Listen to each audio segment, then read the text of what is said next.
Alors, on avait touché par rapport à la composition. Donc, par rapport à la composition, on avait vu ensemble deux parties. On avait vu ensemble que voilà, la Bible était composée de plusieurs livres.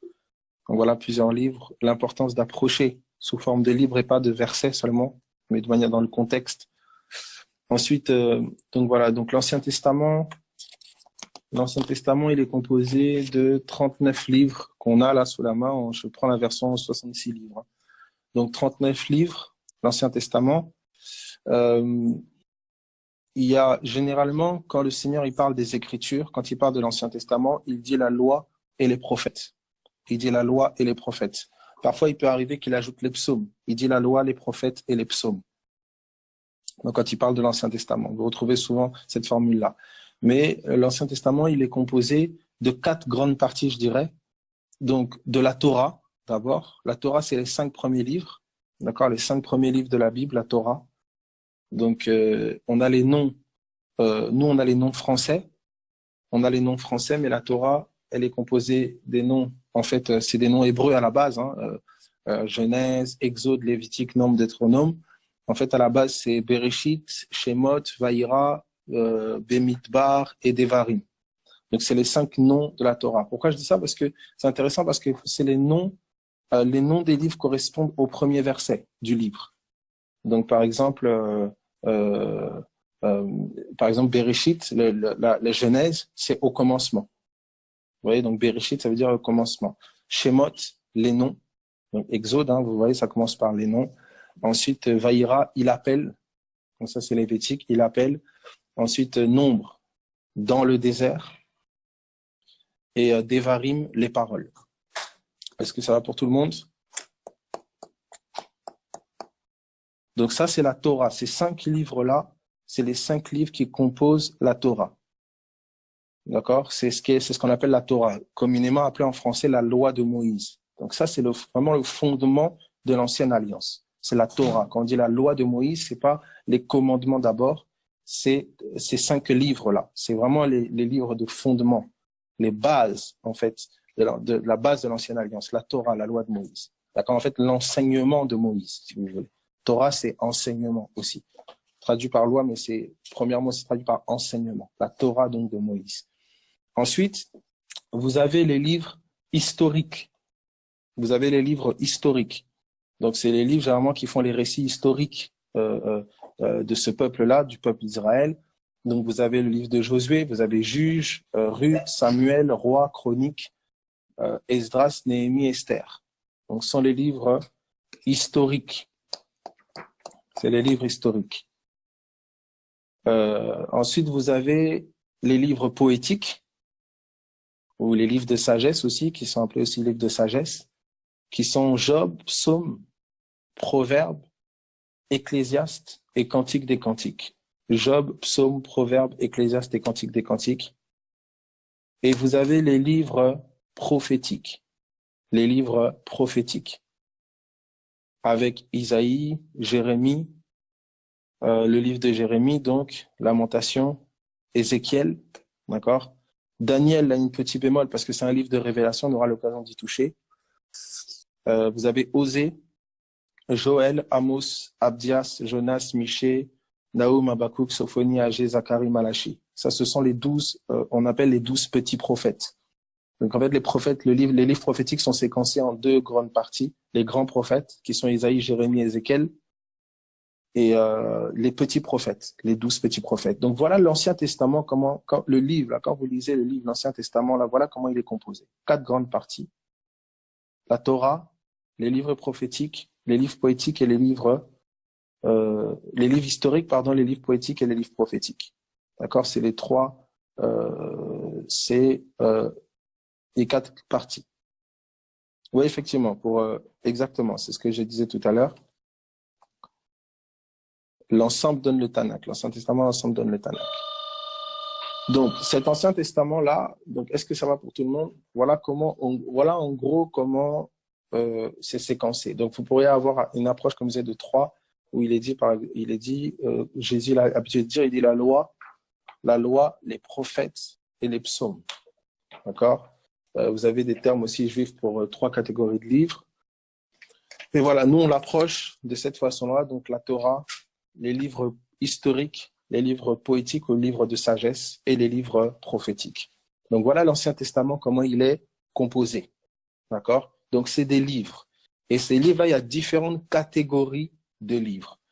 Maintenant, la catégorie fondamentale. La catégorie fondamentale, la catégorie de base, c'est la Torah. Donc tous les autres livres se constituent autour de ce livre-là, la Torah, autour de la base, le socle, la Torah. D'accord? Alors vous entendrez un mot ici qui est mentionné, que le frère ici a mentionné, c'est le Tanakh. Le Tanakh fait référence en fait à tout le livre, à l'ensemble des livres de l'Ancien Testament. D'accord? C'est appelé chez les Juifs le Tanakh. Voilà, donc vous avez ensuite donc le Nouveau Testament, qui lui il est composé de 27 livres. Donc je répète, j'ai pris la base des 66 livres. Il y a plus de livres, on le sait. Moi, je parle de la Bible des 66 livres, canon de 66 livres. Donc vous avez le Nouveau Testament avec 27 livres. D'accord? Donc voilà, la fin de la session de la Bible, bien sûr, hein, c'est très science, c'est très terre à terre. Hein. C'est juste pour avoir une idée de ce que j'approche, que ce livre ne soit pas un mystère ou quelque chose où je fais du pick and choose, où je fais au hasard pour trouver des versets, je fais abracadabra, j'ouvre la Bible au hasard. Non. Tu dois un peu comprendre aussi comment c'est constitué. Donc dans le Nouveau Testament, c'est composé de, on va dire, allez, 4 parties, 3-4 parties. Je m'explique. Donc vous avez les évangiles. Vous avez les évangiles, il y a 4 évangiles, donc il se peut qu'il y ait d'autres évangiles, on ne sait pas, c'est possible. Et 4 évangiles. 4 évangiles, qu'est-ce que sont les évangiles? Les évangiles sont 4 témoignages. C'est des témoignages. Maintenant, il y a une particularité avec le livre de Luc, c'est que Luc n'a pas été parmi ceux qui ont été des témoins oculaires, c'est-à-dire ceux qui ont touché Jésus, qui ont vu Jésus en chair. Luc, lui, a fait des recherches. Ça a été suite à des recherches inspirées par le Saint-Esprit qu'il a fait le récit de l'évangile de Luc, donc du témoignage, d'accord, à travers Luc. Donc il y a des choses intéressantes qu'on trouve dans Luc, parfois qu'on ne trouve pas dans les autres évangiles, parce qu'il y a des détails du fait qu'il ait fait des recherches, d'accord, et comment ça lui a été rapporté. Donc il y a certains détails parfois on aura l'occasion d'y toucher au courant des sessions. Mais donc vous devez comprendre que les 3 qui ont été vraiment des témoins oculaires, c'est Matthieu, Marc et Jean. Et donc Luc il a fait des recherches, etc. Donc les 4 évangiles, ce sont 4 témoignages. Ce sont 4 témoignages. Donc les évangiles là, ce sont des témoignages, des livres qui parlent d'une personne qui s'appelle Jésus de Nazareth. Ah ok, Marc n'est pas témoin oculaire, ah bon?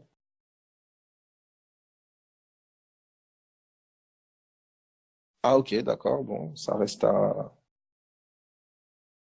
Il n'est pas des 12. Ok, ok, c'est intéressant.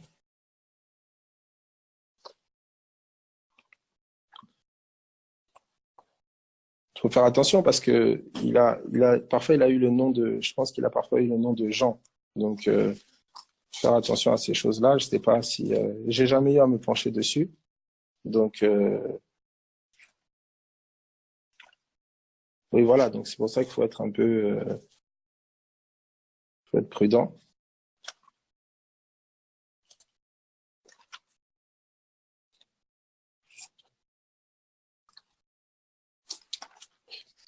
Tac.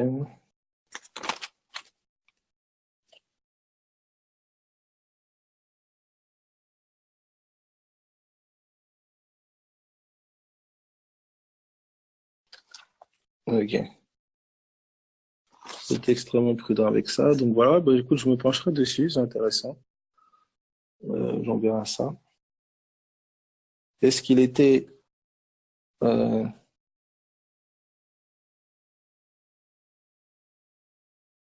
Ouais, c'est ça, c'est pour ça que je me disais aussi. C'est intéressant ça, Gabriel, ce que tu dis. Oui, que j'étais en train de me dire euh, il y en a qui étaient des témoins oculaires, mais qui n'étaient pas parmi les 12. Donc voilà, bon, bref, ça reste à... Nous, on restera sur la base du fait que Luc n'a pas été un témoin oculaire, puisque dans le sens que Luc le dit lui-même, il en rend lui-même témoignage dès le début du livre, où il dit, voilà, il dit qu'il a fait le récit Voilà, il est dit dans Luc chapitre 1. Voilà, on va rester sur ce qui est écrit, on va pas spéculer ou commencer à rentrer dans des... C'est pas le plus important de toute façon.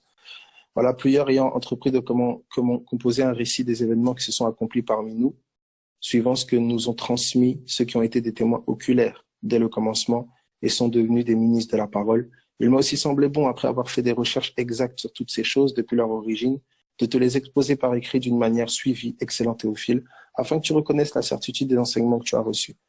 Bref, donc nous, on est plus un peu basé sur ça. Bref, dans tous les cas, retenez simplement que les évangiles sont des témoignages, sont les témoignages de la personne de Jésus. Alors, est-ce que vous trouvez tout dans les évangiles?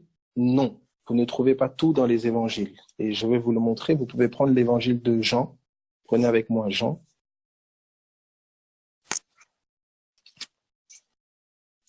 Jean, à partir du verset, Jean chapitre 20, à partir du verset 30. Jean 20, 30. Jean 20, 30. Est-ce que c'est bon pour tout le monde? Jean 20, 30.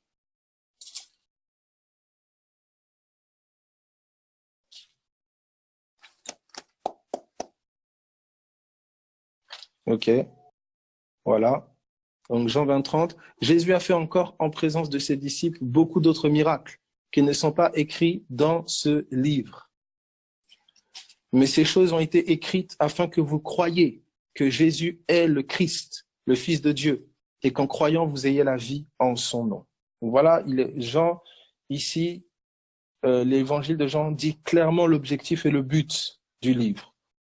Il mentionne clairement que Jésus a fait encore en présence de ses disciples beaucoup d'autres miracles qui ne sont pas écrits dans ce livre. Donc il y a des choses que Jésus a fait qui ne sont pas écrites dans le livre. Or, souvenez-vous, Jésus a dit, celui qui croit en moi fera les mêmes choses que moi et même de plus grandes. Donc, il y a deux catégories déjà de miracles que vous ne verrez pas.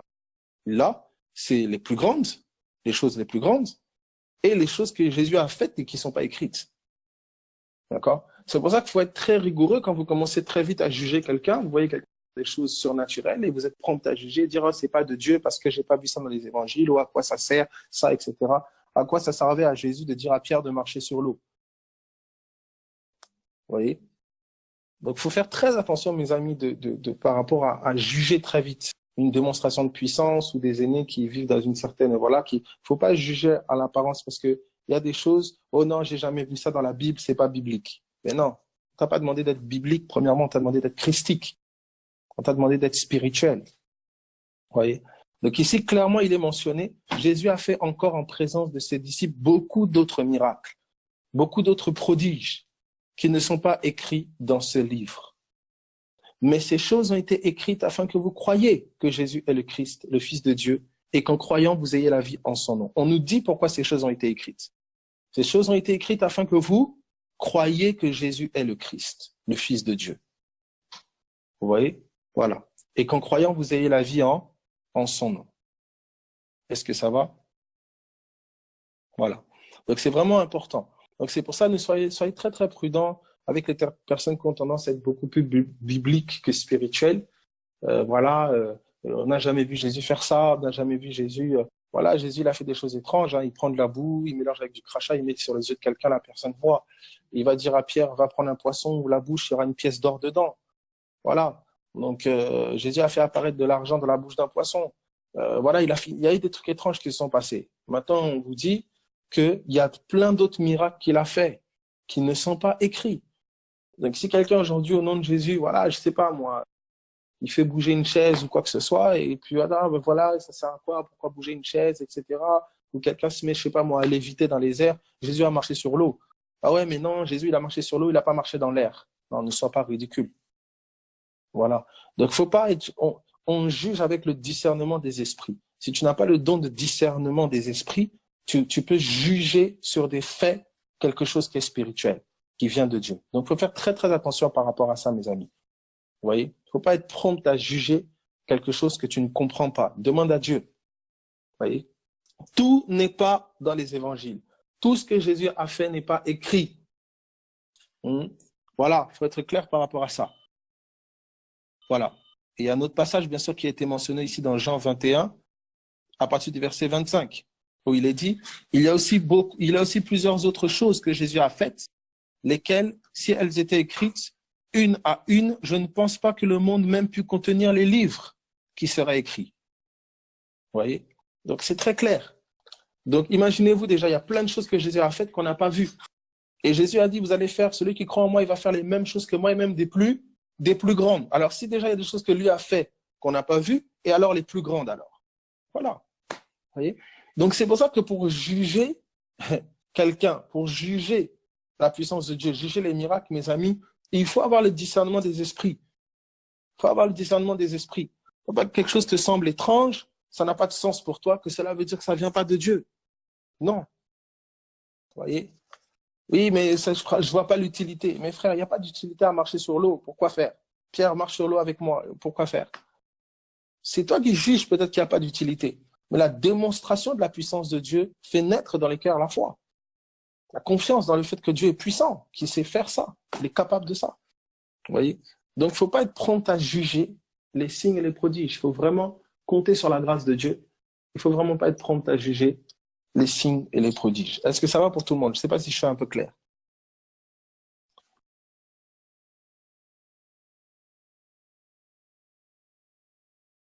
Voilà, exactement, exactement. Les démons aussi, parce que comme les démons aussi peuvent opérer, vous voyez, comme les démons aussi peuvent opérer, ils peuvent faire des choses. Et le problème, c'est que, ben voilà, on a vite tendance à mettre dans le sac des démons. Et je vous encourage à une chose, n'oubliez pas que Jésus a été traité de Belzébul, de sorcier. Ah ben oui. Ah oui, mes amis. Il a été traité de sorcier. On a dit, si les choses qu'il fait là, il les fait par Belzébul. Ça veut dire que ceux qui avaient tendance à Jésus, j'ai pas vu Jésus accuser les pharisiens de faire des miracles par Belzébul. Parce que les pharisiens ne manifestaient pas de puissance. Donc attention à ça, mes amis, c'est vraiment important. Donc Jésus était accusé de faire des démonstrations de puissance, de manifester la puissance de Dieu au travers des démons, le traité de Belzébul de sorcier. Faites attention, ne tombez pas dans le piège de traiter un serviteur de Dieu de sorcier parce que vous ne comprenez pas ce qu'il fait ou vous ne comprenez pas comment, dans quelle dimension de puissance il marche. Ou voilà, bref, c'est très important. C'est pour ça, ne soyez pas promptes. Vous regardez un truc sur Internet qui vous choque un peu, qui n'est pas dans vos codes de religion, je sais pas, et vous dites, ah non, ça peut pas être Dieu, c'est pas possible, Dieu, non, tu peux pas, on juge pas si c'est de Dieu ou pas de Dieu, parce que tu as observé, ça t'a fait des frissons, non. Tu juges que c'est de Dieu ou que ce n'est pas de Dieu par le don du discernement des esprits. Le discernement des esprits. Dieu peut faire des miracles là où le mensonge aussi est prêché, bien sûr. Parce que Dieu ne fait pas des miracles, Dieu n'agit pas par comment dire, confirmation du mensonge ou de la vérité. Dieu confirme Christ. L'Esprit de Dieu confirme son Christ. Il confirme son Esprit. Il confirme Dieu. Ça veut dire que quelqu'un peut être chez les catholiques, dans une cathédrale. Il est guéri par Jésus-Christ. Ça veut dire maintenant que les catholiques ont raison. Quelqu'un peut être chez les pentecôtistes. Il est là chez les pentecôtistes, il est guéri. Ça veut dire que les pentecôtistes ont raison. C'est ça, beaucoup de confusion. Oh, je suis allé quelque part, j'ai été là-bas, le Seigneur, il m'a touché, il m'a guéri, alléluia, alléluia. Maintenant, ça veut dire que toutes les conneries qui sont dites sont vraies. Mais pas du tout. Pas du tout. Le Seigneur guérit par compassion et miséricorde. Pas parce que la doctrine est juste. Très, très important, mes amis, s'il vous plaît. Très, très, très, très, très important. J'avais donné l'exemple les femmes qui ont rencontré Jésus au tombeau. Mais quand les disciples, eux, sont allés au tombeau pour rencontrer Jésus, ils l'ont pas trouvé. C'est-à-dire le lieu de rencontre de l'un n'était pas le lieu de rencontre de l'autre. C'est pas parce que Jésus s'est manifesté au tombeau que cela veut dire que le tombeau, c'est l'habitation de Jésus. Donc si tu allais toi-même au tombeau pour aller le rencontrer, ben, Dieu ne l'aurait pas vu. Et c'est ce qui s'est passé avec les disciples. Et c'est ça le cas de beaucoup. Tu as rencontré Jésus chez les baptistes, tu as rencontré Jésus chez les mormons, tu as rencontré Jésus chez les témoins de Jéhovah, tu as rencontré Jésus chez les pentecôtistes, tu as rencontré Jésus chez les baptistes. Alors pour toi, tout le monde doit aller chez les baptistes, tout le monde doit aller chez les témoins de Jéhovah, tout le monde doit aller chez les pentecôtistes. Mais c'est pas ça, mon ami. Tu n'as toujours pas compris. C'est Jésus que tu as expérimenté, que tu as rencontré, c'est pas une dénomination. Voilà. Ok, est-ce que ça va pour tout le monde? Donc l'endroit où tu fais l'expérience de Christ n'est pas la garantie que cet endroit est bon. Non, c'est pas l'endroit, c'est la personne, c'est Jésus, c'est Jésus, c'est Jésus. Est-ce que ça va? Ok, ok. Ok. Est-ce que ça va? Ok, les gens, ok, voilà. Exactement. Ouais, ben, ils ont chassé en son nom. Les uns lui diront, n'avons-nous pas chassé en ton nom? Ils l'ont fait en son nom. C'est par la puissance de Jésus-Christ. Pourtant, il dit, je vous ai jamais connu. Voilà. Ok. Donc, je poursuis. Donc, le Nouveau Testament, les évangiles. Donc, les évangiles, hein, qu'on a parcouru, les évangiles parlent de Jésus. Voilà. Ils parlent d'un homme qui s'appelle Jésus. Et cet homme-là, ils font le récit de comment cet homme-là a marché, tout ce qu'il a fait. Donc, c'est des témoins, c'est des témoignages de ce Jésus. Maintenant, Jean vous dit que ces choses ont été écrites afin que vous croyiez que ce Jésus-là, de qui on est en train de parler là, c'est lui qui est le Christ, le Messie, l'élu que les prophètes ont annoncé. Voilà le but des évangiles.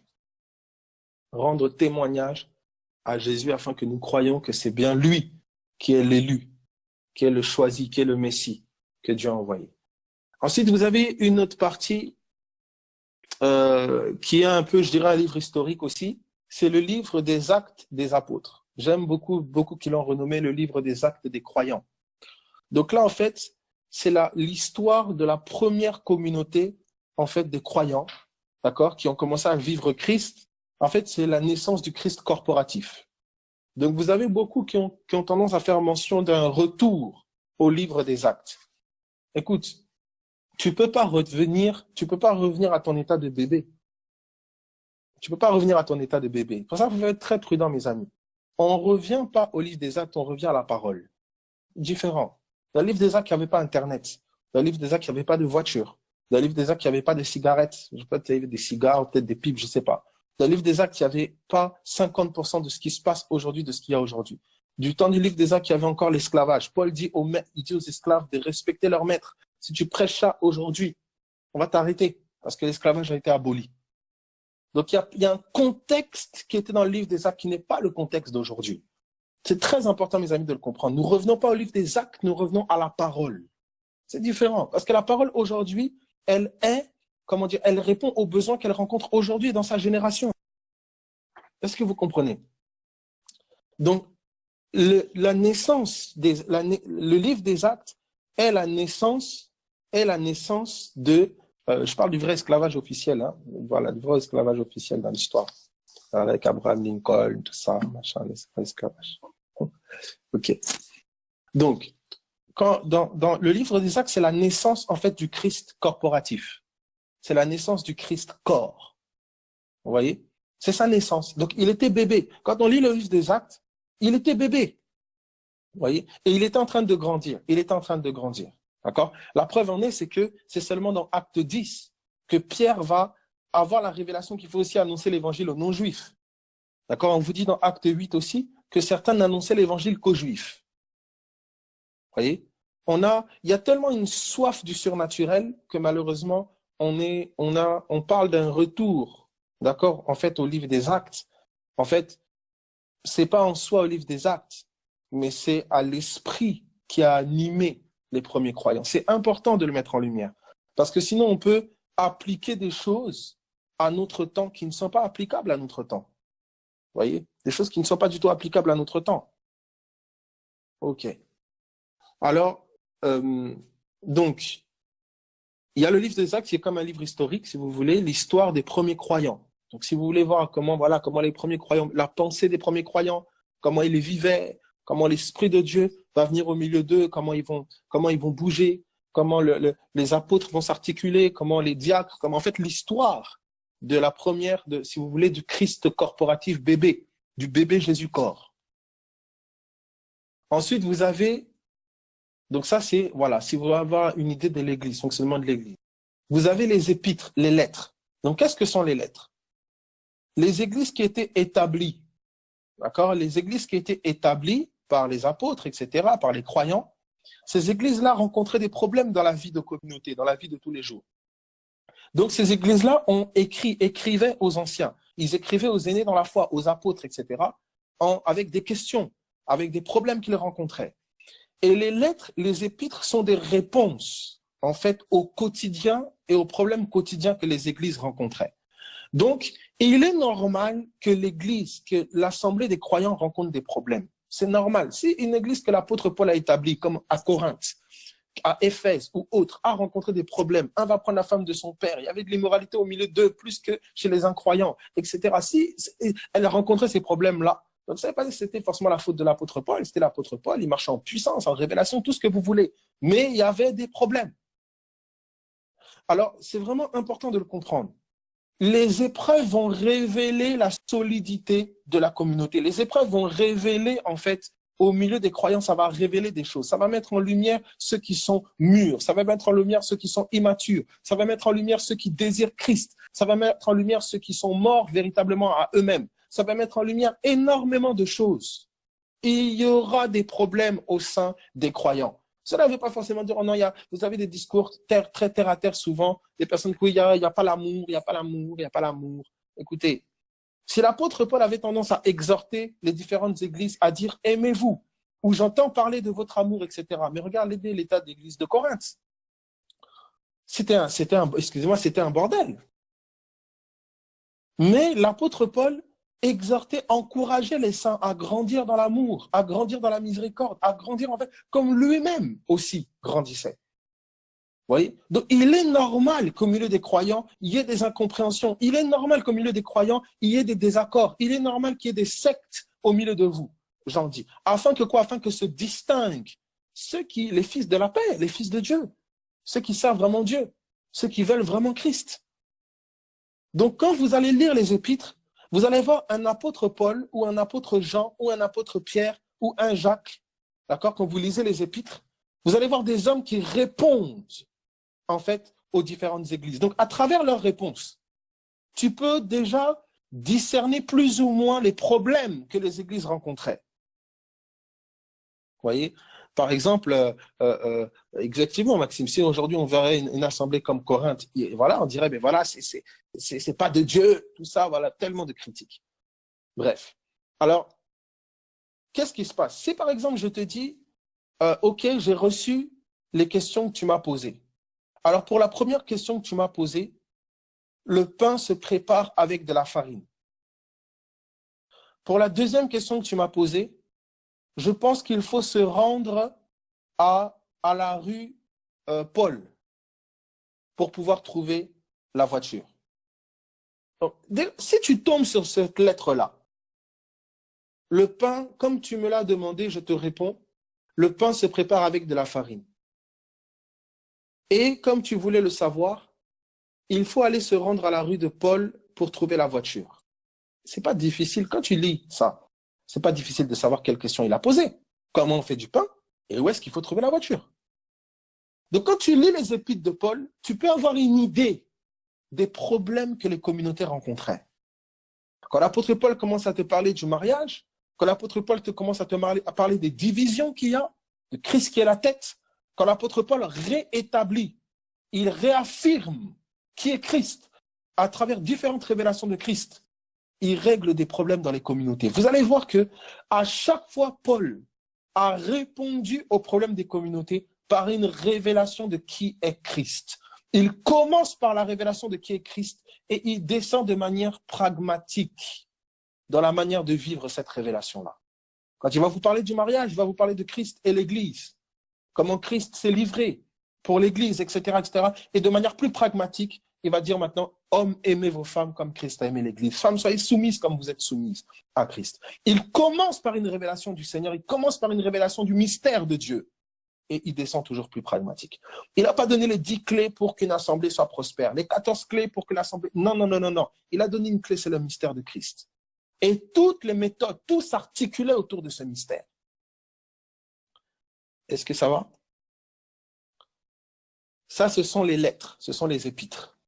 Donc, quand vous allez lire les lettres, vous allez avoir une idée claire déjà de ce que les communautés rencontraient. Vous allez vous rendre compte qu'aujourd'hui, nos frères et nos sœurs, nous rencontrons la même chose aujourd'hui. Vous voyez? Voilà. Ah, les lettres de questions, ça, je ne sais pas du tout si on a retrouvé. Je ne sais pas. Mais bon, si on retrouve, en tout cas, gloire à Dieu. Mais voilà. En tout cas, lisez les épîtres et voilà, vous pouvez savoir que c'est les réponses qui sont données. Vous allez voir que dans la plupart des épîtres, il y a des choses qui reviennent. Vous voyez, les croyants de Galatie, les croyants de Corinthe, les croyants d'Éphèse, vous voyez que Paul revient sur certaines choses. Il revient sur le combat spirituel, il revient sur l'amour, il revient sur la révélation de Christ, il revient sur le fait de retourner à la loi. Pourquoi vous voulez retourner à la loi, etc. Vous voyez, il y a des sujets fondamentaux qui reviennent dans toutes les assemblées. Donc, si aujourd'hui ces sujets-là ne reviennent pas là où tu es, tu dois te poser des questions. Comment Paul, dans toutes les lettres, Christ, Christ, Christ, Christ, Christ, Christ, dans toutes les lettres, Christ, Christ, dans toutes les lettres, c'est-à-dire à toutes les assemblées, il dévoilait le mystère de Dieu. Il dévoilait Christ. Quelle est cette assemblée aujourd'hui qui peut dire que non, non, oh non, on parle trop de Jésus, c'est trop Jésus. Mais ça vient d'où ça? Voilà. Vous voyez? Alors, voilà, donc bien sûr, oui, voilà, il y a d'autres lettres. Hein. Paul aussi fait mention de lettres à Corinthe. Donc, on parlerait peut-être du 3e lettre ou de 4e, effectivement, qu'on n'a pas forcément retrouvé. C'est pas grave, c'est pas important. C'est la pensée majeure qu'il faut retenir de ces épîtres, de ces lettres-là. Donc, ça, c'est les épîtres. Donc, ce sont les lettres. Donc, vous avez les 4 évangiles qui sont 4 témoignages. Vous avez le livre des Actes. C'est un livre plus ou moins historique. D'accord? Le récit de ce qui s'est passé du temps des premiers croyants. Ce livre-là est un peu la continuité de Luc. C'est Luc, hein? C'est à Luc qu'on remet le livre des Actes. Donc, l'évangile de Luc, le livre des Actes est un peu la continuité. Ensuite, vous avez donc les lettres, comme je vous ai dit, les lettres qui sont des réponses aux communautés. Et vous avez le livre d'Apocalypse, qui est en fait une prophétie. C'est un livre de révélation, dévoilement, un livre prophétique. Est-ce que ça va pour tout le monde? Donc voilà plus ou moins la composition de ce livre-là que vous touchez, que vous prenez. Voilà la composition de ce livre-là. Donc, maintenant, ce qu'on va comprendre ensemble, c'est que le caractère particulier de ce livre, ce qui rend le caractère de ce livre unique, c'est son caractère inspiré. C'est pas le fait que oui, il y a 66 livres, il y a 10 livres, il y a 15 livres, c'est pas ça. C'est l'inspiration qui est derrière le livre. C'est ça qui rend ce livre unique. C'est ça qui rend ce livre particulier. C'est l'inspiration qui est derrière. Est-ce que ça va pour tout le monde?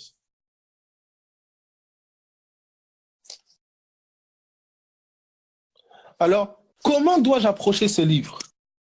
Tu peux lire le livre de Genèse, comme je disais, Apocalypse, même l'apprendre par cœur. Tu comprends? Mais ne jamais avoir saisi l'esprit de l'écriture. C'est très important. Donc, la manière dont tu vas approcher ce livre, tu dois approcher ce livre en comptant sur l'esprit qui l'a inspiré. C'est très important. Très important. Tu peux écouter des prédicateurs et des prédicateurs, tu peux lire des bouquins sur des pasteurs, des rabbins, tout ce que tu veux. C'est l'esprit de l'écriture que tu dois capter. Il n'y a pas d'autre voie que d'humblement s'attendre à lui pour qu'il t'explique. C'est ça que vous allez voir dans Jean, on l'avait pris ensemble dans Luc chapitre 24. Luc chapitre 24.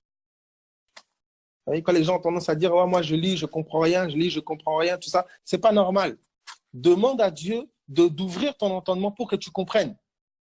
Ah oui, il le fait. Avec des personnes illettrées, des personnes non qualifiées, Dieu le fait. Il est capable.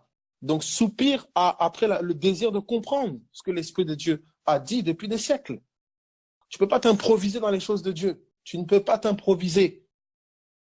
J'ai eu à expliquer, j'ai écouté encore un truc là, que j'ai eu à partager récemment sur le programme de Dieu. Comment Dieu orchestre, il a un programme. Quand Jean est arrivé, Jean avait été annoncé depuis 400 ans avant. Élie viendra. Et Jean est arrivé.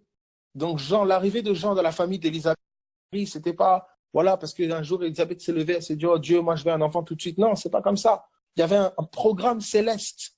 Il y avait un programme céleste. Et Jésus connaissait, savait ce que les prophètes avaient dit.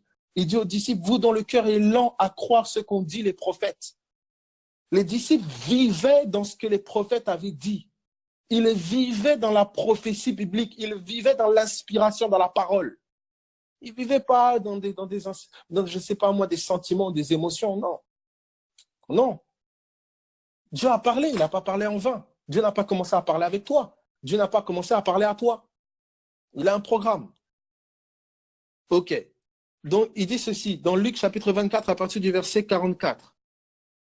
Puis il leur dit, C'est là ce que je vous disais lorsque j'étais encore avec vous.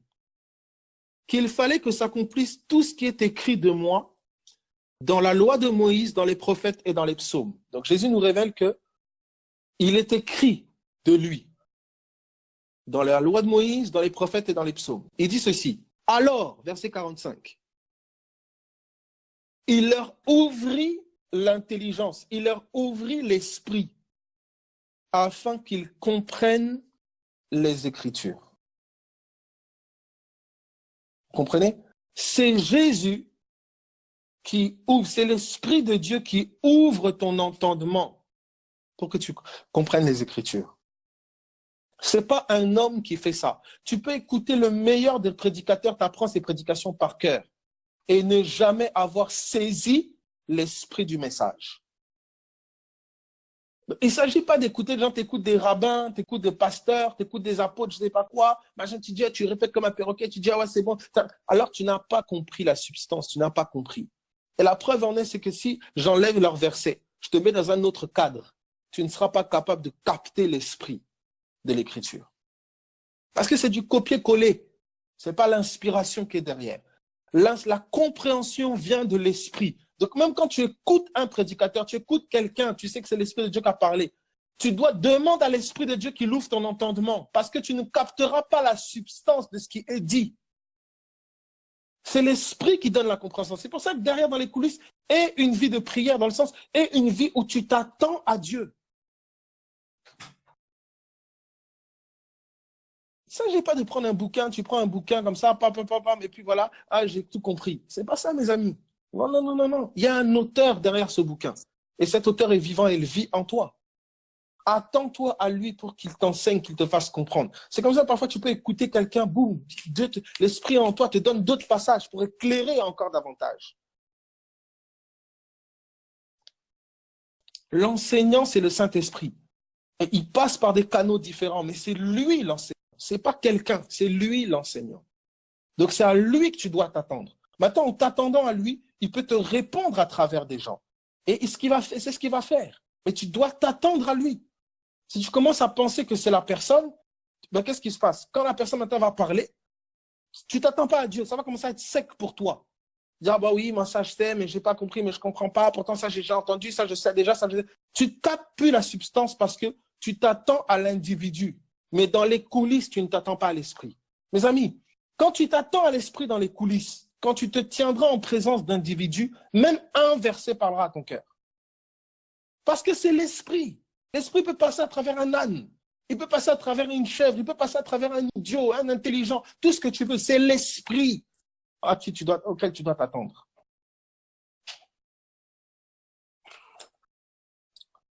Est-ce que ça va? L'exemple souvent que je donne, c'est écouter. Quand l'Esprit de Dieu a parlé à Pierre, il a dit à Pierre, Pierre, le coq n'aura pas chanté 3 fois que tu vas me renier. Il dit à Pierre, ok. Pierre dit, mais, ok, très bien. Pierre va, et ça, il dit non, jamais, bref, il suit Jésus, et le coq crie. Pourquoi quand le coq crie, ça fait un impact sur Pierre? Parce que le cri du coq était connecté à ce que Jésus lui a dit. Ça veut dire que pour Pierre, le cri du coq a eu du sens, parce que Jésus lui avait parlé. Si Jésus ne lui avait pas parlé, c'est un cri du coq banal. C'est un cri de coq banal. Tu comprends? C'est un cri de coq banal. C'est-à-dire que quand l'Esprit de Dieu ne te parle pas dans les coulisses, quand l'Esprit, c'est pas l'Esprit que tu t'attends, tu peux te tenir devant un homme comme ça, tu dis, ah, ça c'est banal, ça j'ai déjà lu, ah je connais, ça, il y a des coqs qui crient chaque matin. Mais le son du cri de coq prend une tonalité particulière. Parce que l'Esprit de Dieu t'a parlé dans les coulisses. Jésus a dit à Pierre, le coq n'aura pas chanté 3 fois. Le cri du coq est devenu pour Pierre un signe. Mais pour les autres, c'était un simple cri banal. Laissez-moi vous donner encore un autre exemple.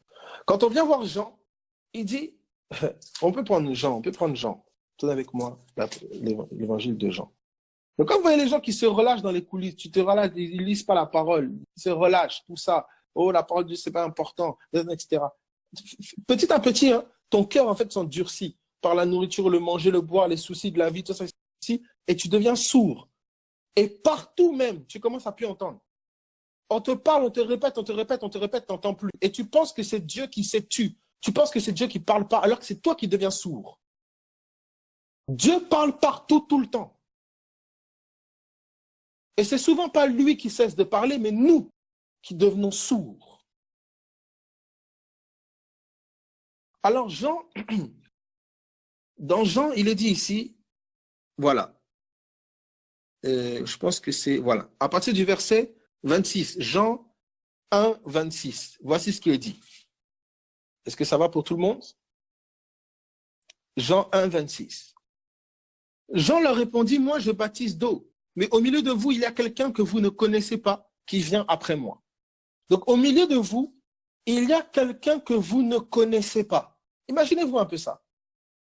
Tu peux être là avec ta voisine. Hein? Ah ouais, je la connais, Bernadette. Mais ça fait 20 ans que je connais Bernadette, tout ça. Bah oui, Bernadette, Bernadette. Tu sais pas que Bernadette, là, c'est une prophétesse. Bernadette t'a donné des conseils. Écoute, tu devrais faire ça, Janine. Tu devrais éviter, Janine, de faire ça. Oh, non, non, je suis convaincu. Tu sais pas que par la bouche de Bernadette, Dieu est en train de... Elle était gens sourds. Après, quand les gens font à leur tête, ils disent, je ne comprends pas, pourtant j'ai demandé à Dieu, Dieu m'a laissé tomber, Dieu ne m'a pas parlé. Non, non, non, non, c'est toi qui étais buté. C'est toi qui étais buté. Ah, moi, Dieu me parle comme ça, c'est comme c'est toi qui étais buté. C'est pas Dieu qui n'a pas parlé.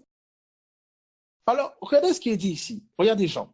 Jean dit, moi je baptise d'eau, mais au milieu de vous, il y a quelqu'un que vous ne connaissez pas. Il y a au milieu de vous quelqu'un que vous ne connaissez pas. Écoutez, il est au milieu de vous, mais vous ne le connaissez pas. Non, s'il te plaît, fais attention à ça. Tu peux avoir quelqu'un, tu es avec, tu marches avec, tu manges avec, mais tu ne le connais pas. Et quand je dis tu ne le connais pas, ce n'est pas seulement sur le sens positif. Parce que Judas était au milieu des disciples, mais les disciples ne connaissaient pas Judas. Jésus a dit à quelqu'un que j'ai choisi parmi vous déjà, il dit c'est un démon. Donc il y a un esprit qui était derrière Judas. Donc ils étaient avec Judas, mais ils ne connaissaient pas Judas.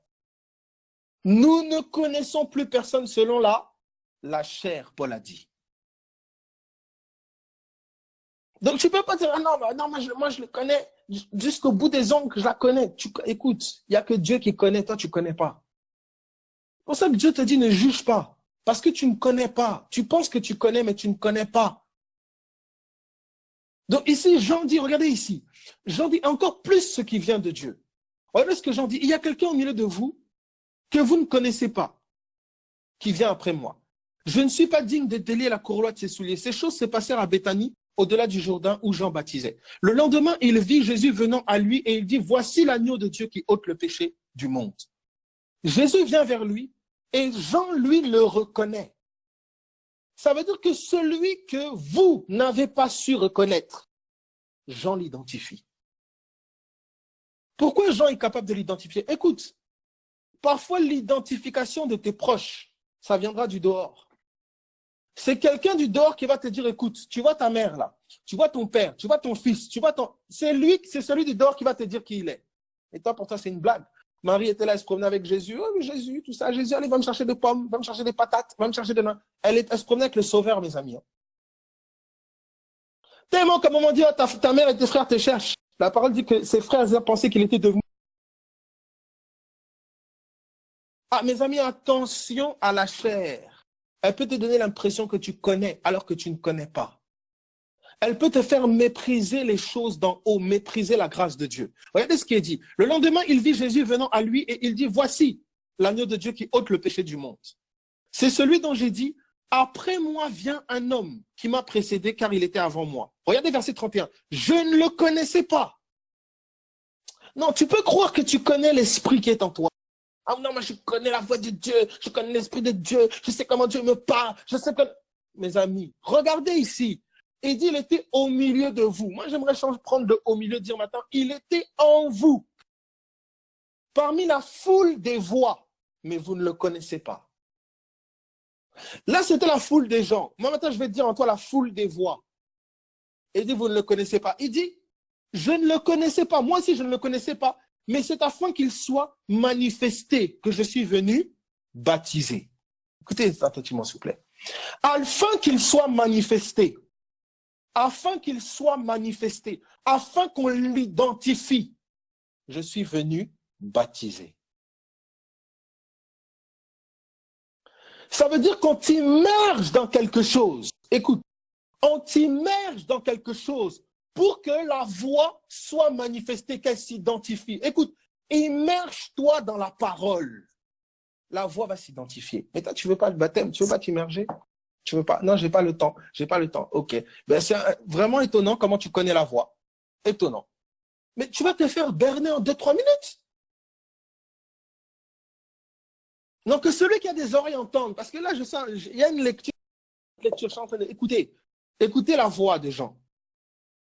Afin qu'il soit manifesté, il y a quelqu'un au milieu de vous. Il y a quelqu'un au milieu de vous que vous ne connaissez pas. Il y a quelqu'un en vous. Il y a quelqu'un en vous que vous ne connaissez pas. Il dit, afin qu'il soit manifesté. Afin qu'il soit manifesté. C'est pourquoi je suis venu immerger dans l'eau, baptiser dans l'eau. Afin qu'il se fasse entendre, afin qu'il soit manifesté en toi. Immerge-toi dans l'eau de la parole. En t'immergeant dans l'eau de la parole, sa pensée qui est parmi les pensées va se distinguer. Celui que tu ne connaissais pas va se faire connaître. Écoute, quelqu'un entende, s'il vous plaît. Dans le verset 32, il dit ceci, Jean rend témoignage. J'ai vu l'Esprit descendre du ciel comme une colombe et s'arrêter sur lui. Je ne le connaissais pas. Vous entendez comment il répète? Je ne le connaissais pas. Mais celui qui m'a envoyé baptiser d'eau m'a dit, celui sur qui tu verras l'Esprit descendre. Écoutez. Pour l'identifier, il a fallu que la voix lui donne une indication. C'est ça que je vous ai parlé du coq. Le cri du coq aurait été un cri banal si Jésus n'avait pas parlé à Pierre. Jean assiste à une scène. Il voit l'Esprit descendre sur quelqu'un. Cette scène aurait été banale si la voix au préalable ne lui aurait pas dit « Celui sur qui tu vois ça, c'est celui qui baptise de l'Esprit. » Voilà comment il y a beaucoup de choses que tu vois, pour toi c'est banal. Ah ben je ne comprends pas, j'ai vu une montagne, j'ai vu des fleurs, j'ai vu des étoiles, tout ça. C'est banal pour toi, ça n'a pas de sens. Parce que la voix qui donne l'explication du signe, tu n'écoutes pas, tu n'apprends pas. Voilà pourquoi c'est banal. Jean, il voit quelqu'un, il voit une colombe descendre sur quelqu'un. Oh, c'est beau, une colombe descend, c'est mignon. Et puis ça dit, ah, tu sais quoi, mon frère, j'ai vu une colombe, tout ça, elle était vraiment belle. Et il peut décrire les ailes, tout ça, machin. Ok, maintenant on t'a montré la colombe là pour ça, pour venir me dire la colombe. La voix a dit ceci. Celui sur qui tu verras ça, c'est celui qui baptise d'eux. Ça veut dire que Jean a vu cela pour identifier quelqu'un.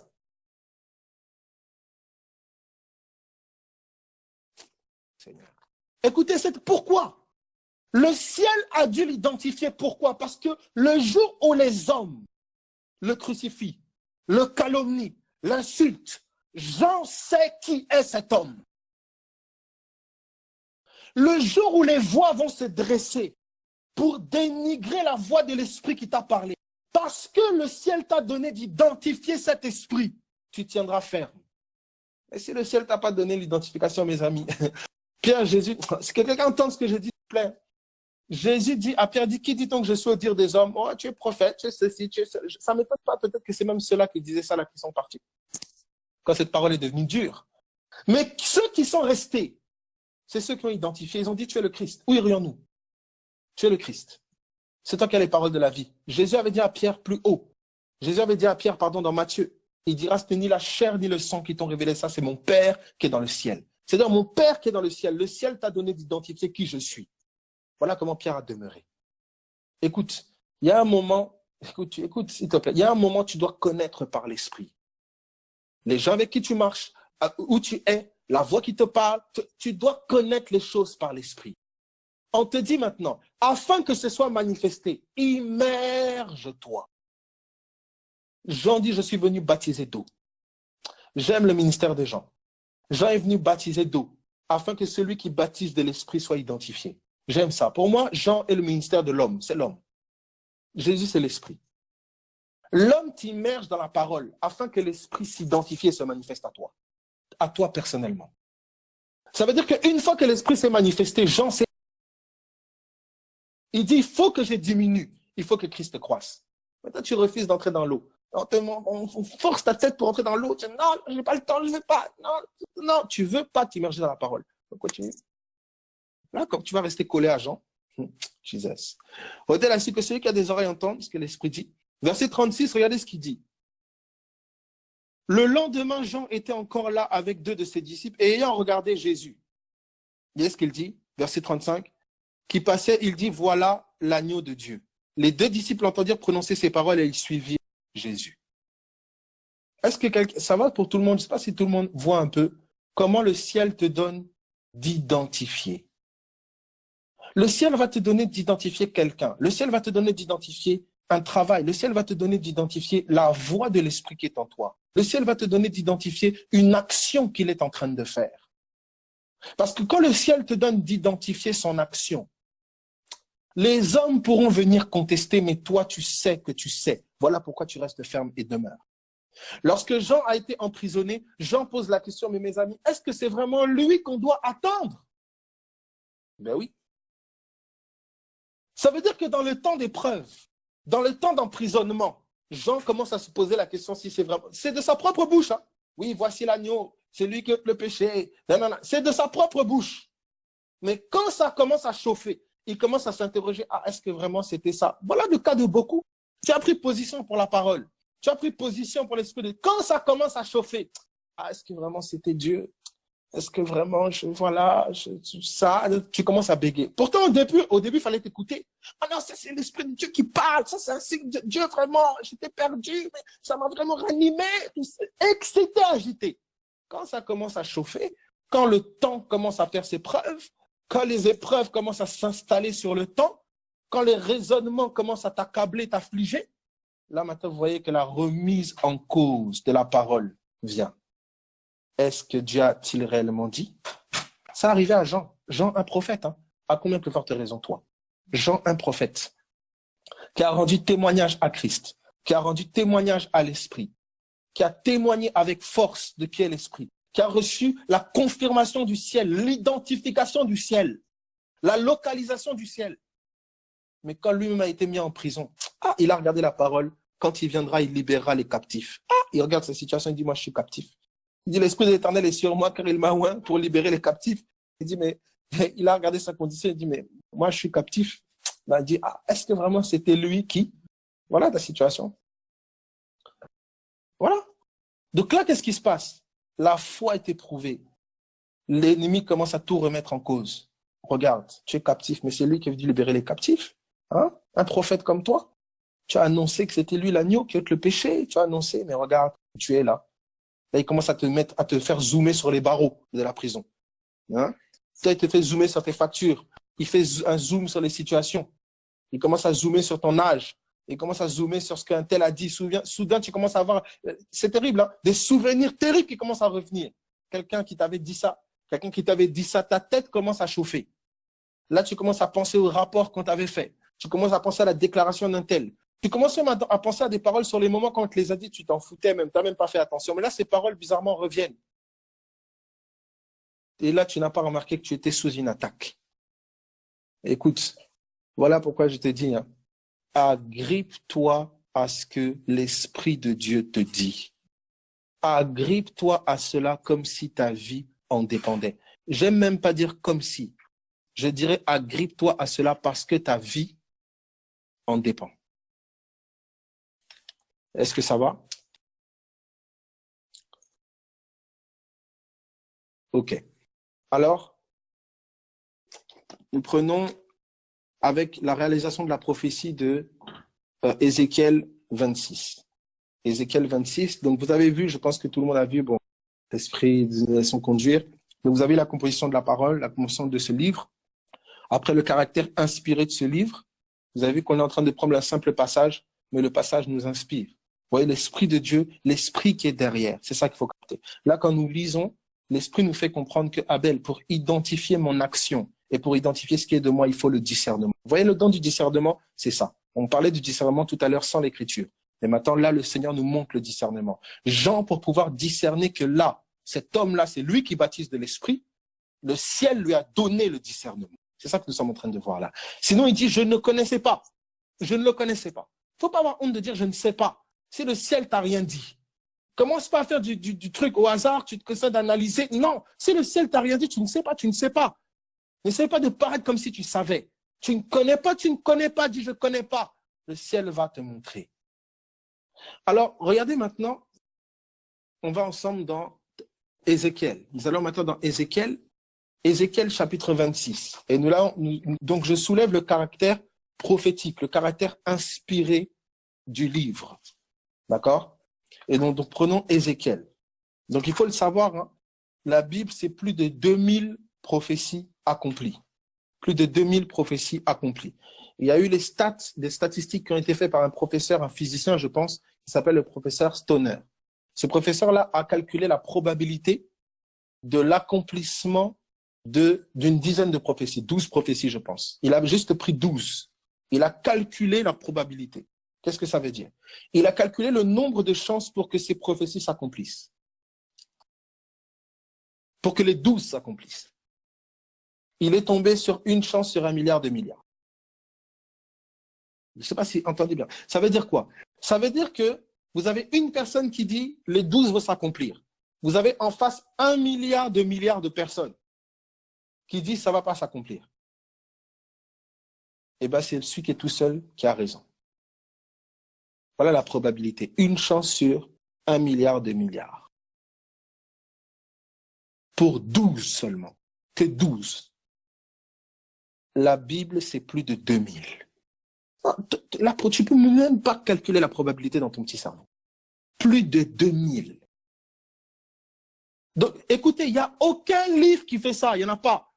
Va prendre les livres de bouddhistes, il y a de très belles paroles de sagesse très édifiantes. Va lire le Coran. Il n'y a aucun livre qui a ce contenu prophétique. Il n'y en a pas. Il n'y en a aucun.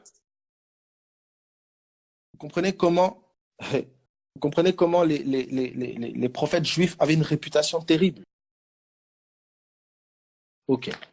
Alors, regardez avec moi le livre d'Ézéchiel au chapitre... Nous allons prendre donc de manière pragmatique une prophétie dans le livre d'Ézéchiel, chapitre 26.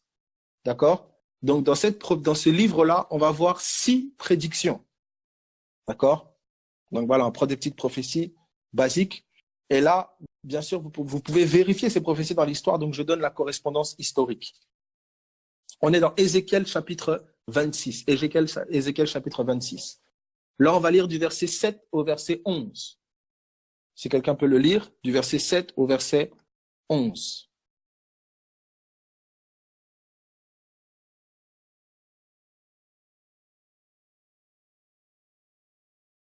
Tout ça, que ça t'encourage à quoi? Ça t'encourage à comprendre que même s'il y a 20 000 personnes qui se tiennent seules, face à toi et la promesse, confie-toi en la promesse.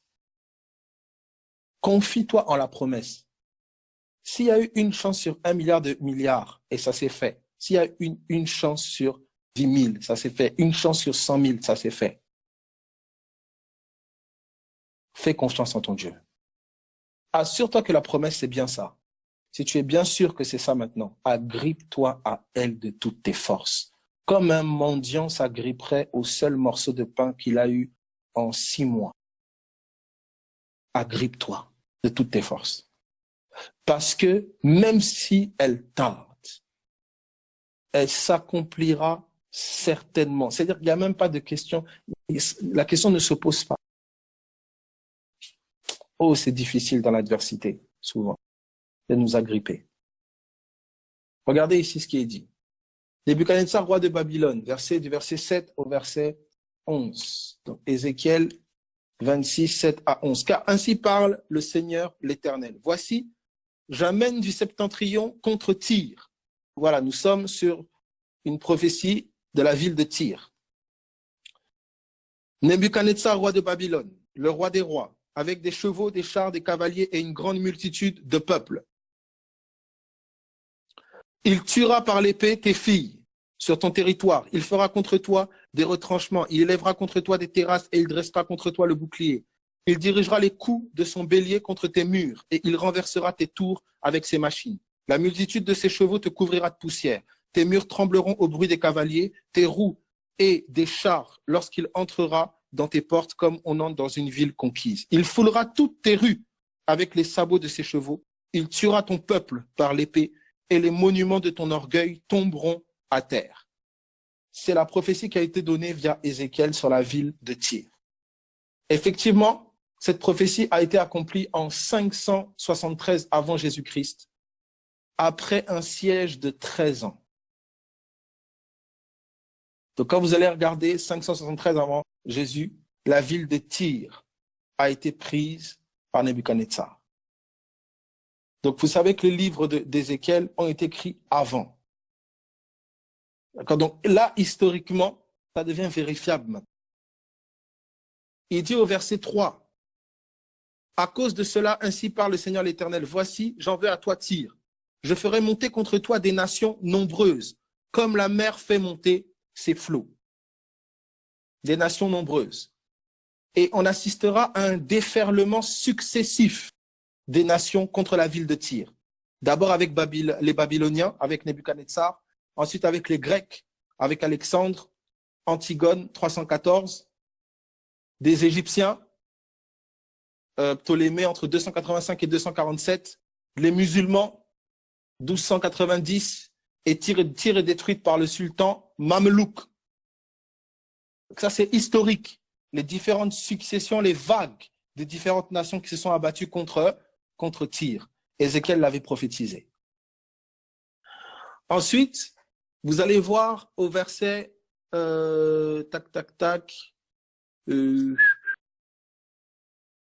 voilà. Tu seras un lieu où l'on étend les filets. C'est le verset 14. Tu seras un lieu où l'on étend des filets. Donc, état actuel de la ville de Tyr, village de pêcheurs. Intéressant à voir. Ensuite, tu ne seras plus rebâti. Pareil, verset 14 aussi. Et vous constatez que voilà, cette prophétie s'accomplit jusqu'à aujourd'hui. Après, vous avez, je ferai d'elle un rocher nu, verset 14 et au verset 4 au verset 14. Alors, quand vous regardez plus ou moins l'historique de la ville de Tyr, vous allez voir que ce que Ézéchiel a prophétisé sur elle, ça s'est vraiment de manière très belle accompli. Ce n'est pas les prophéties les plus... Vous avez vu Daniel, on a eu à lire Daniel avec la succession des royaumes, etc. Voilà, les Babyloniens, les Mèdes et les Perses, les Grecs, les Romains. D'accord? Donc voilà, tous les prophètes, on a vu Jérémie, on a vu... Voilà. En fait, le caractère exceptionnel du livre, c'est son caractère inspiré. C'était des hommes qui étaient inspirés. Autrement dit, ce n'est pas les hommes qui étaient spéciaux, mais c'est les paroles que le Saint-Esprit leur a données. Ça veut dire que ça ne devient plus pour nous un livre, plusieurs hommes. Ça devient pour nous le livre du Saint-Esprit. Là, ça devient maintenant particulier. Est-ce que ça va pour tout le monde? Le livre du Saint-Esprit. Est-ce que ça va? Alors, je vous donne un exemple pragmatique. Prenez avec moi Hébreu.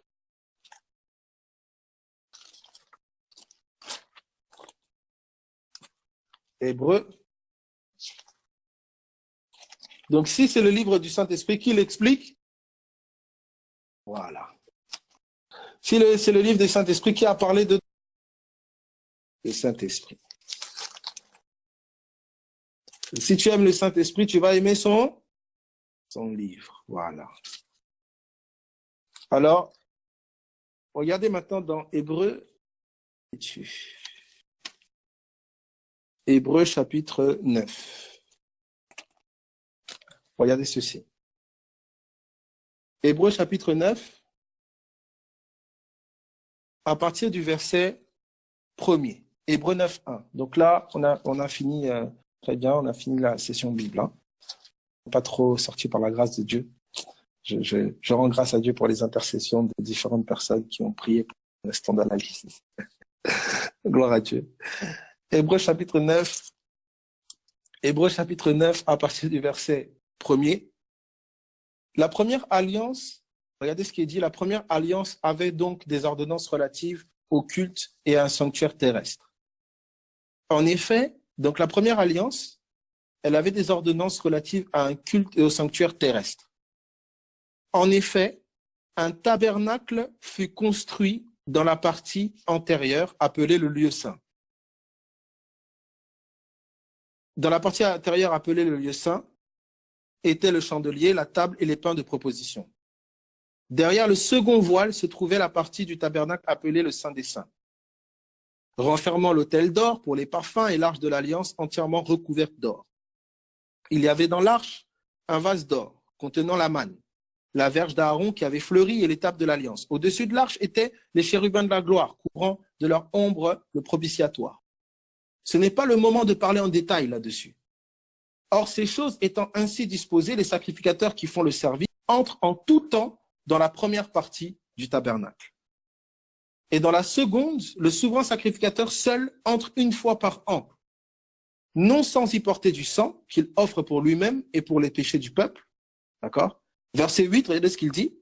Le Saint-Esprit montrait par là que le chemin du lieu très saint n'était pas encore ouvert. D'accord? Et ça, c'est important de le comprendre. Pourquoi? Parce que vous allez voir dans Genèse un chemin il y avait un chemin qui conduit à l'arbre de vie qui avait été fermé. Ce chemin-là, des chérubins avaient été placés et ils gardaient ce chemin avec une épée flamboyante. D'accord? Donc, ils avaient une épée spirituelle et ils gardaient le chemin qui conduit à l'arbre de la vie. Si tu comprends que l'épée de l'esprit, c'est la parole de Dieu, qui est la vérité, que le chemin, il n'y en a qu'un seul, et que l'arbre de la vie, qui donne la vie éternelle, on a là, en fait, la vérité, qui conduit sur le chemin, qui nous donne de saisir la vie. En fait, c'est Christ. Je suis le chemin, la vérité et la vie. Donc, dès Genèse ici, on nous montre que Hébreu, c'est le Saint-Esprit qui nous montre. Vous avez le Saint-Esprit montré par là que le chemin du lieu très saint était fermé. Donc, il y a un chemin qui était fermé.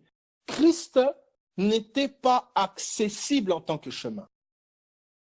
Il a dû se passer quelque chose pour que le voile soit déchiré, pour que le chemin soit ouvert. Le Saint-Esprit nous montrait ça. Il nous montrait ça où? Dans l'Ancien Testament, dans les Écritures. J'aime l'auteur des Hébreux. L'auteur des Hébreux dit « le Saint-Esprit montrait par là ».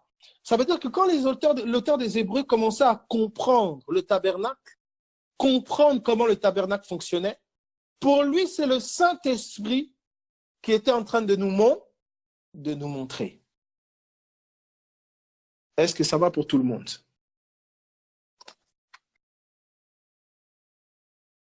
Le Saint-Esprit montrait par là. Donc c'est très bon de rebaptiser ce livre, le livre du Saint-Esprit.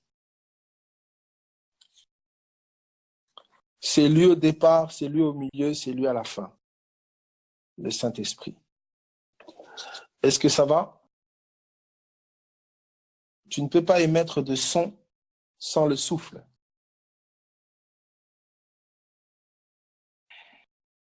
Ok. Voilà. Voilà. Donc, comprenez vraiment, ayez cette pensée-là. Donc, c'est la première session. Donc, fin de première session. Lorsque vous abordez, voilà, le livre du Saint-Esprit, ça veut dire que l'Esprit qui est avec toi, c'est lui qui donne la compréhension du livre. Parce que toute écriture est inspirée de Dieu. C'est-à-dire, toute écriture vient de l'Esprit de Dieu. Vous voyez? Donc, c'est vraiment, va maintenant, en fait, soit dans cette démarche-là, Saint-Esprit, montre-moi, parle-moi, explique-moi ce que tu as dit là. Et il va passer par des voies diverses pour t'expliquer. Il peut passer par quelqu'un, il peut passer par un rêve, il peut passer par une vision, il peut passer. Voilà, il va t'expliquer. Il va te dire, non, va voir tel. Je vais déjà expliquer à lui ou à elle. C'est comme ça la communion ensuite. C'est comme ça que quand tu écoutes un enseignement, tu n'es pas là à écouter quelqu'un. Tu écoutes le Saint-Esprit. Quand je lis Ézéchiel, je lis Ézéchiel, je ne le connais pas. Je lis les paroles du Saint-Esprit à travers Ézéchiel. Je lis le Saint-Esprit. Je lis ce que le Saint-Esprit a dit. Je ne connais pas Ézéchiel, on ne se connaît pas, on n'était pas à la même époque. Voilà, Ézéchiel ne peut pas comprendre ce que je vis, non. Mais lorsque je comprends que ce sont les paroles du Saint-Esprit, ce que nous lit là, il lisait Moïse. Voilà. Il lisait Moïse. Mais quand il lit Moïse, il dit le Saint-Esprit nous montrait. Donc le Saint-Esprit nous a montré à travers qui? À travers Moïse. Vous comprenez? C'est vraiment important, très, très, très, très important de pouvoir comprendre ça. C'est pour ça, regardez les pharisiens. Jésus dit aux pharisiens, si vous croiriez Moïse, vous me croiriez aussi. Si quelqu'un peut trouver ce passage-là.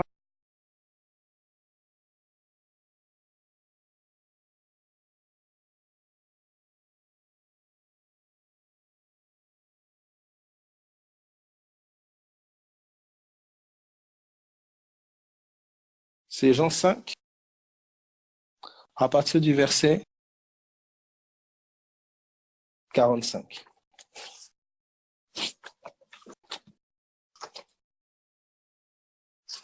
Regardez ici. C'est terrible ce qu'on va voir ici.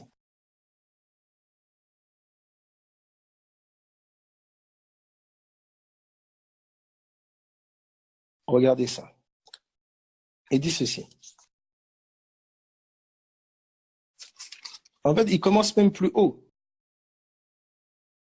Regardez ce qu'il dit. Verset 39 même. Vous sondez les Écritures parce que vous pensez avoir en elles la vie éternelle. Ce sont elles qui rendent témoignage de moi et vous ne voulez pas venir à moi pour avoir la vie. D'accord? Quand l'Esprit viendra, il rendra témoignage de moi. Pourquoi les Écritures rendent témoignage de Jésus? Parce que qui est derrière les Écritures? Le Saint-Esprit. C'est la même témoignage. Pour ça, l'Esprit qui est venu en toi, là, s'il n'est pas en communion avec le témoignage que les Écritures ont rendu, ce n'est pas le même esprit. Clair et net, il ne faut pas tergiverser.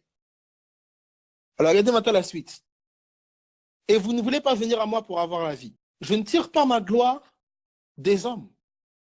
Je ne tire pas ma gloire des hommes. Mais je sais que vous n'avez point en vous l'amour de Dieu. Je suis venu au nom de mon Père et vous ne me recevez pas.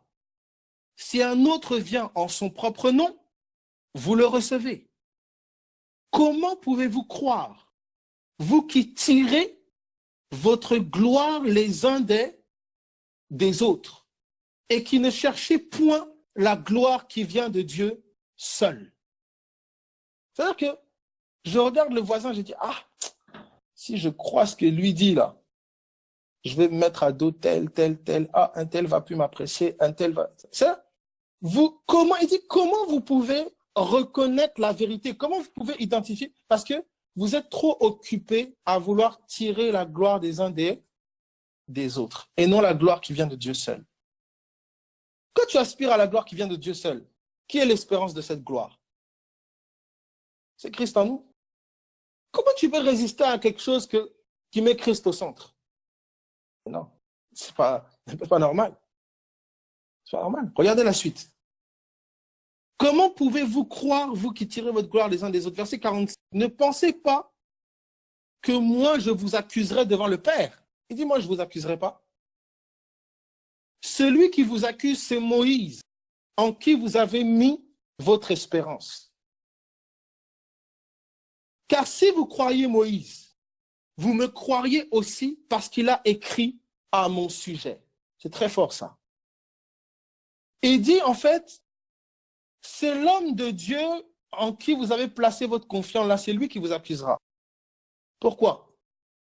En fait, il dénoncera que vous n'avez jamais cru en son message. Parce que si vous aviez vraiment cru, Jésus dit, vous me croiriez aussi, parce qu'il a écrit à mon sujet. Je ne sais pas si quelqu'un est en train de comprendre ça. Je donne un exemple pragmatique. L'Esprit de Dieu arrive et dit, un temps vient où l'Église envahira les nations. L'Église sera dans les rues. Voilà, Jésus sera de nouveau glorifié. Tout ça, machin. Tout ça. OK. Quelqu'un arrive. Il commence à dire, allez dans les rues. Vivez Christ là où vous êtes. Attachez-vous à tout ça, machin. Oh, mais maintenant, ça c'est terrible. Hein. Vous pouvez faire le nombre de... Écoutez, faites le bilan du nombre de personnes qui ont annoncé Jésus-Christ. Regardez Jean. Regardez l'exemple de Jean. Les gens pouvaient s'attacher à Jean et manquer celui de qui Jean a rendu témoignage. C'est ça le problème. Le père du catholicisme, il est venu. Ils ont rendu témoignage à Jésus. Vous vous êtes attaché à eux. Vous avez fait le catholicisme. Le père du pentecôtisme est venu. Il a rendu témoignage à vous vous êtes attaché au don. Vous avez fait le pentecôtisme. Le méthodisme des Charles Finet, des Wesley ont rendu témoignage à Christ avec force. Vous êtes attaché à eux. Vous avez fait des superstars sans vous attacher à celui de qui et à qui ils ont rendu témoignage. Jésus dit, mais c'est eux qui vous accuseront. C'est eux qui vous accuseront. Parce que si vous les aviez vraiment cru, si vous aviez vraiment cru Smith Wigglesworth, si vous aviez Seymour, si vous aviez vraiment cru Charles Finet, si vous aviez vraiment cru Wesley, si vous aviez vraiment cru Luther, si vous aviez vraiment cru, vous auriez cru en moi, Jésus dit. C'est en moi, vous vous seriez confié en moi. Et dans ce que je fais encore aujourd'hui. Parce que c'est de moi qu'ils ont parlé. C'est moi qu'ils ont annoncé. C'est cela. Combien ont annoncé un mouvement corporatif? Combien ont annoncé des nations envahies par l'évangile? Combien ont annoncé une réforme et une nouvelle mentalité s'incarnant? Combien ont annoncé? Mais combien sont attachés dans les traditions qu'on a construites parfois autour de ces hommes-là? Combien sont attachés à la tradition catholique? Combien sont attachés à la tradition pentecôtiste? Combien sont attachés à la tradition protestante? Au lieu de s'attacher à Jésus-Christ, au lieu de s'attacher à Christ et Christ seul. C'est cela que Jésus est en train de dire ici. Vous vous dites être assis dans la chair de Moïse, vous vous dites croire Moïse, vous vous dites faire confiance à Moïse. Oui, Seigneur, je fais confiance à Moïse. Je crois ce que Moïse a dit. Il dit, OK. Il dit, si vous croyez Moïse, vous me croyez aussi. Là, il parle principalement au judaïsme, parce que c'était les Juifs là qui s'adaptent. Mais des Moïse, il y en a eu plein maintenant qui sont arrivés. Il y a eu un Moïse du catholicisme, Luther. Oui, oui. Tous les protestants, voilà. Les Calvins, tout ça. Voilà, le protestantisme, il y a eu des Moïse du méthodisme, des Moïse du baptisme, des pentecôtistes, tout ça. C'est exactement dans le même cas de figure qu'on se trouve. Et quand l'Esprit vient accomplir ce de quoi ces hommes ont parlé, qu'est-ce qu'on fait? On le crucifie. C'est ça qu'ils ont fait. Il dit, vous me croyez aussi. Il dit, mais si vous ne croyez pas à ces écrits, comment croirez-vous à mes paroles? Donc Jésus, il n'a pas dit croyez-moi, non. Il dit croyez à ceux qui vous ont parlé là, ceux que vous élevez. Croyez vraiment ce qu'ils disent. Croyez vraiment ce que vous défendez là, croyez vraiment en eux. Parce que si vous croyez vraiment en eux, vous n'arriverez à aucune autre destination que moi, Jésus dit.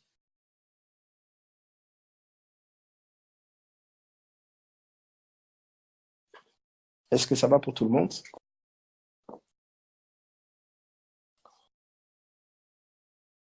Oh là là. Est-ce que ça va? Donc voilà. Donc, en tout cas, mes amis, soyez bénis. Donc ça, je pense que ça a été compris par rapport à voilà, par rapport à la Bible, le caractère. J'espère vraiment, je prie toujours que le Saint-Esprit mette en lumière le caractère particulier de la Bible, que vous ayez goût à lire, que vous ayez ce désir-là. Et je prie que c'est ça, c'est le Saint-Esprit qui dépose ça. Hein. Je vraiment que ce soit ces paroles qui me soient données et qu'elles vous encouragent, qu'elles vous exhortent à aller au livre, comme étant son livre, comme étant son livre. Vous savez, c'est comme une matière que vous ne comprenez pas, ça peut paraître compliqué. Mais quand vous avez un bon professeur est quelqu'un qui sait rendre quelque chose de compliqué simple.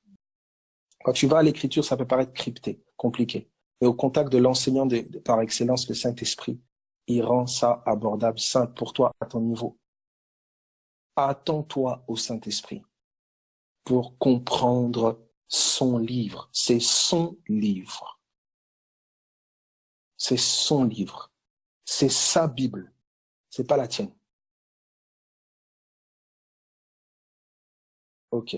Donc, mes amis, je vous encourage, le livre du Saint-Esprit. Soyez bénis. Bonne soirée à tous. À demain, mes amis. Au revoir.